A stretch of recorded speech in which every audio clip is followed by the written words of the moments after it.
So the media is starting to churn out stories that are fixating on Donald Trump's recent potshots that he took at Robert F. Kennedy Jr. recently.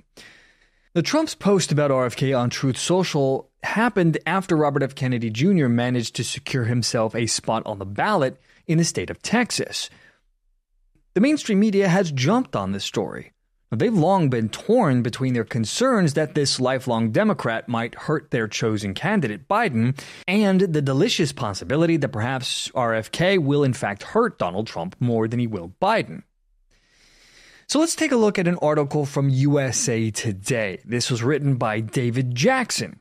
Now, he writes, former President Donald Trump is now going all out against Robert F. Kennedy Jr. amid polls that indicate the independent candidate would take more votes from Trump than incumbent President Joe Biden.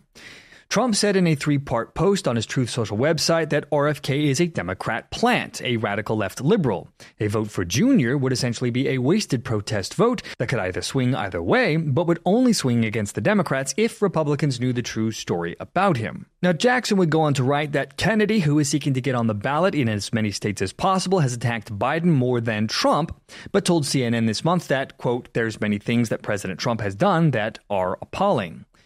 Now, Kennedy did respond on social media on Twitter X by challenging Trump to a debate, saying when frightened, men take to social media they risk descending into vitriol, which makes them sound unhinged.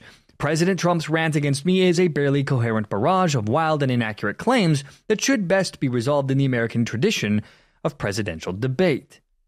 Now, Donald Trump, for most of the year, has indeed largely ignored Robert F. Kennedy Jr. He's only taken occasional potshots at the man on Truth Social. The media is acting as if Trump's post about RFK is a clarion call, suggesting that this means that Trump actively fears this third-party candidate. However, Trump being Trump has also suggested that Kennedy's candidacy would be beneficial for the MAGA movement by taking votes away from Joe Biden. The media is hyper-fixating on Trump's comments. They are hoping to frame this latest social media mention as an unexpected endorsement of Kennedy's potential to act as a spoiler in the election in favor of Joe Biden. And indeed, it is worth pointing out that there are some polls that show Biden benefiting from Robert F. Kennedy Jr.'s candidacy.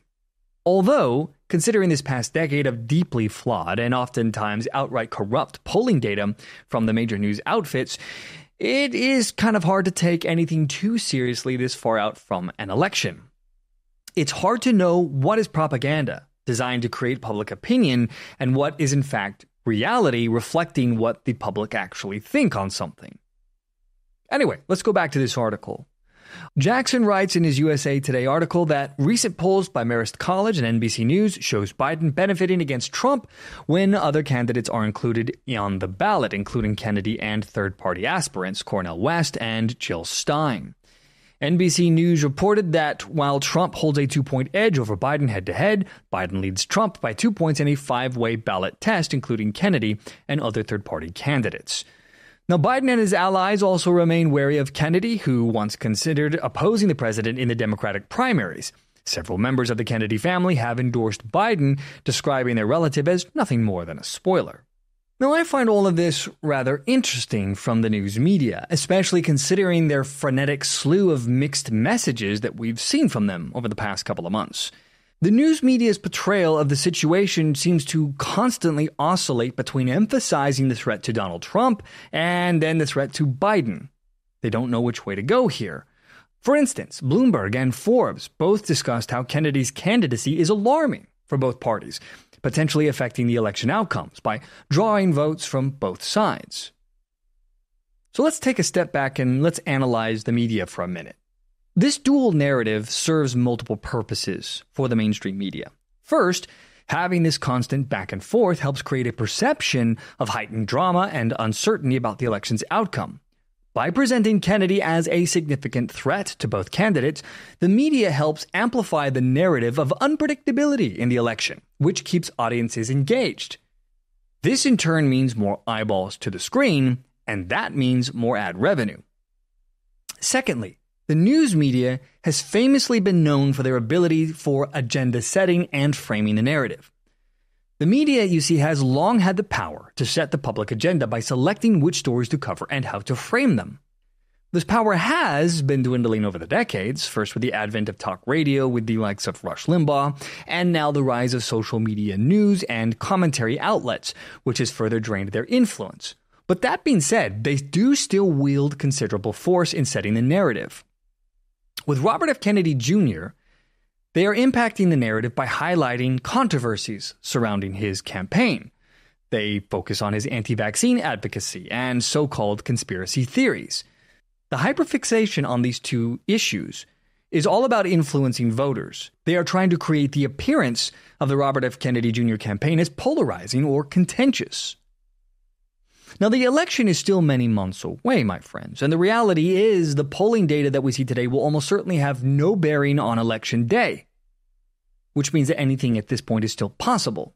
But that being said, I do want to make a few observations on this Trump v. Biden v. RFK Jr. First, Robert F. Kennedy Jr. is currently polling at just 7.7%, which is considerable for a third-party candidate. However, it is nowhere close to taking a lead in the election. It would take a massive shift in public opinion to put Robert F. Kennedy Jr. over the top, which means, as of right now, his candidacy falls more into the category of a vote against rather than for. Now, that doesn't mean that there aren't a lot of people that are voting for him because they believe in RFK. That would be silly to say so.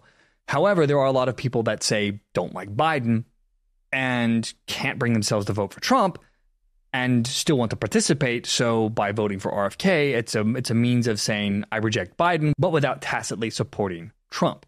This means that as of right now, Robert F. Kennedy Jr.'s campaign, if the election were held today, would basically play the spoiler role. And this really shouldn't come as a surprise.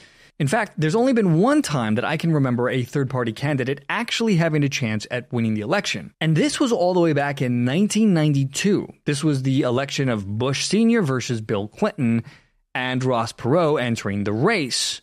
And he took America by storm.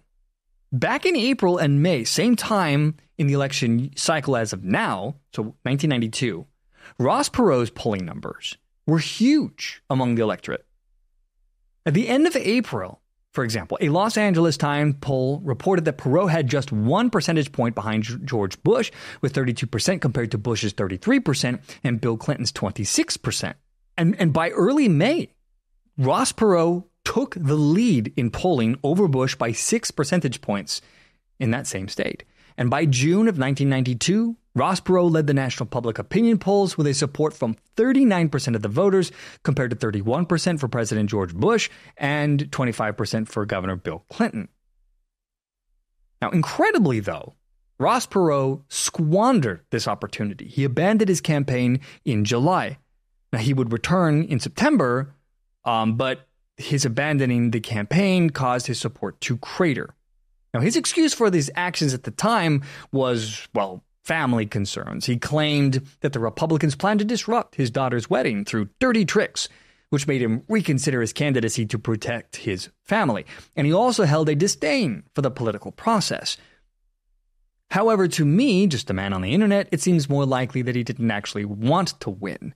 And upon realizing that he might actually end up president, bowed out. If I had to guess, I would say at the time it was more about making a statement than actually creating change in the system itself. So, when we take into consideration where Robert F. Kennedy Jr. is today compared to Ross Perot, so RFK with a 7.7% polling versus Ross Perot's 32%, the odds seem quite long. As for whether his candidacy will hurt one candidate more than the other, well, only time's going to tell. But rest assured, the media will be doing everything they can to influence it one way over the other.